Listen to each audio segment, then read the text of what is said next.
എല്ലാവർക്കും നമസ്കാരം. ഇന്ന് നാരായണീയം 46-ാം ദശകത്തിലെ 6-മത്തെ ശ്ലോകത്തെക്കുറിച്ച് ചിന്തിക്കാം. ഹരേ നാരായണ. അഭിമൃല്ലവദർശനോത്സുകാം ജനനീം താം ബഹു തർപ്പയന്നിവ പൃഥിവീം നിഖിലാം ന കേവലം ഭുവനാന്യപ്യഖിലാന്യദീദൃശ. ഇനി ഈ ശ്ലോകത്തിലെ ഓരോ വാക്കുകളുടെയും അർത്ഥത്തെക്കുറിച്ച് ചിന്തിക്കാം. അഭി പിന്നീട്, മൃല്ലവ ദർശനോത്സുകാം. മൃദ് എന്ന് പറഞ്ഞാൽ മണ്ണ്, ലവ ലേശമെങ്കിലും, ദർശനോത്സുകാം കണ്ടെത്താൻ ഉത്സുകയായിരുന്ന, ആര്? ജനനീം ആ അമ്മയ്ക്ക്, താം എന്ന് പറഞ്ഞാൽ ആ, ജനനീം താം എന്ന് പറഞ്ഞാൽ ആ അമ്മയ്ക്ക്, ബഹു വളരെയധികം, തർപ്പയൻ ഇവ സന്തോഷിപ്പിക്കാനാവാം, പൃഥ്വീം നിഖിലാം ന കേവലം. പൃഥ്വീം എന്ന് പറഞ്ഞാൽ ഭൂമിയെ, നിഖിലാം എന്ന് പറഞ്ഞാൽ മുഴുവനായും, ന കേവലം മാത്രമല്ല, അതായത് ഭൂമിയെ മുഴുവൻ മാത്രമല്ല അമ്മയ്ക്ക് കാണിച്ചു കൊടുത്തേ, ഭുവനാനി അപ്പി സർവലോകങ്ങളെ കൂടിയും കാണിച്ചു കൊടുക്കുക, അഖിലാനി അഖില ലോകങ്ങളെയും, അതായത് ഈ സർവലോകങ്ങളെയും അതീദൃശ കാണിച്ചു കൊടുത്തു.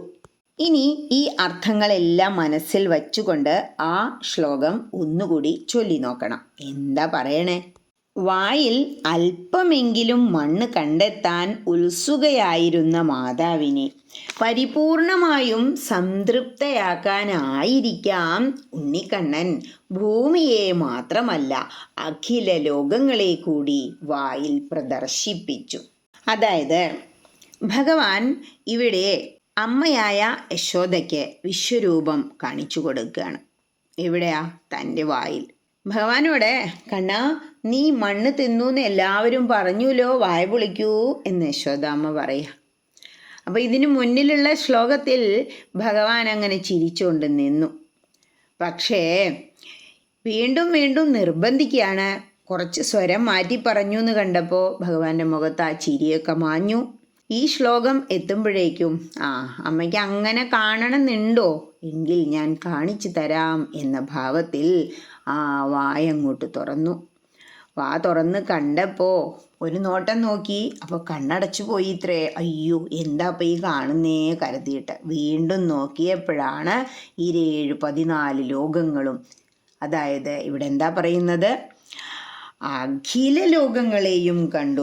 ഭുവനാനി അഭി അഖിലാനി, സർവലോകങ്ങളെയും, ഭൂമിയെ മാത്രമല്ല യശോദാമ്മ ആ വായിൽ കണ്ടത്.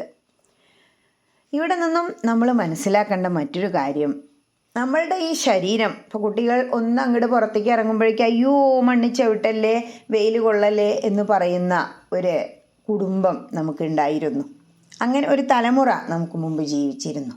ഇപ്പോഴും പല വീടുകളിലും കാണാം, കുട്ടീനെ വെയിൽ കൊള്ളാൻ സമ്മതിക്കില്ല, മണ്ണിൽ കളിക്കാൻ സമ്മതിക്കില്ല. അങ്ങനെയുള്ളവർ ശരിക്ക് അവർ ഈ കാട്ടിക്കൂട്ടുന്നതൊന്നും ഭക്തിയല്ല എന്ന് തോന്നും. കാരണം ശരിക്കും അറിയുമ്പോൾ പഞ്ചഭൂതങ്ങളിൽ ഒന്നാണ് മണ്ണ്. ഈ മണ്ണ് കൂടി ചേർത്താണ് നമ്മുടെ ശരീരം നിർമ്മിച്ചു വെച്ചിരിക്കുന്നത്. അപ്പോൾ കുട്ടിയാകുമ്പോൾ ഒരിത്തിരി മണ്ണൊക്കെ കഴിച്ചു എന്ന് കരുതിയിട്ട് വലിയ കുഴപ്പമൊന്നുമില്ല എന്നാണ് ഇവിടെ സമർത്ഥിക്കുന്നത്. കാരണം നമ്മൾ കഴിച്ചുകൊണ്ടിരിക്കുന്ന കുമ്പളങ്ങയും നെല്ലും വെള്ളരിക്കയും ഒക്കെ എവിടെ നിന്നാണ് ഉണ്ടാകുന്നത്? മണ്ണ് തന്നെയാണ്. അപ്പോൾ നമ്മൾ കഴിക്കുന്നത് എന്താ? മണ്ണ് തന്നെയാണ്. പഞ്ചഭൂതങ്ങളിൽ ഒന്ന് മണ്ണാ. ഈ മണ്ണിൽ നിന്ന് വരുന്ന സാധനങ്ങളെല്ലാം കഴിച്ച് ഈ മണ്ണിൽ അങ്ങനെ ജീവിച്ച് അവസാനം മണ്ണിൽ തന്നെ ലയിച്ചു ചേരേണ്ട ഈ ശരീരം ഉള്ള മനുഷ്യൻ എന്തിനാ കുഞ്ഞ് ഒരു ശകലം മണ്ണിൽ കളിക്കുമ്പോൾ അല്ലെങ്കിൽ ഒരു ശകലം മണ്ണ് വായിലിട്ടു എന്ന് കരുതിയിട്ട് ദേഷ്യപ്പെടുന്നേ? അതിൻ്റെ ആവശ്യം ഒന്നും ഇല്ല കേട്ടോ അമ്മേ എന്ന ഒരു ഭാവത്തിലാണ് ഭഗവാൻ ഇത് ഇങ്ങനെ കാണിച്ചു കൊടുക്കുന്നത്. മറ്റൊന്ന്, ഉണ്ണിക്കണ്ണൻ്റെ വാ തുറന്നപ്പോൾ ആ ചെന്താമര പോലെ വിരിഞ്ഞ ആ മുഖം, ആ മുഖത്തിനുള്ള ആ കുഞ്ഞു വായ തുറന്നപ്പോൾ എന്തെല്ലാം കണ്ടു? ഈ ലോകത്തിൽ എന്തെല്ലാം ഉണ്ടോ, ഈ പ്രപഞ്ചത്തിൽ എന്തെല്ലാം ഉണ്ടോ, സർവ്വതും യശോദാമ്മ കണ്ടു. അതുകൊണ്ടാണ് ഇവിടെ ഭഗവാൻ ഒരു വിശ്വരൂപ ദർശനം തന്നെ. ഭഗവാന്റെ വിശ്വരൂപമല്ല, ഈ വിശ്വത്തിൻ്റെ തനതായ രൂപം ഇത് മണ്ണിൽ നിറഞ്ഞു നിൽക്കുന്നു അമ്മേ എന്ന ഭാവത്തോടുകൂടി യശോദാമ്മയ്ക്ക് കാണിച്ചു കൊടുക്കുന്നത്. ഹരേ കൃഷ്ണ.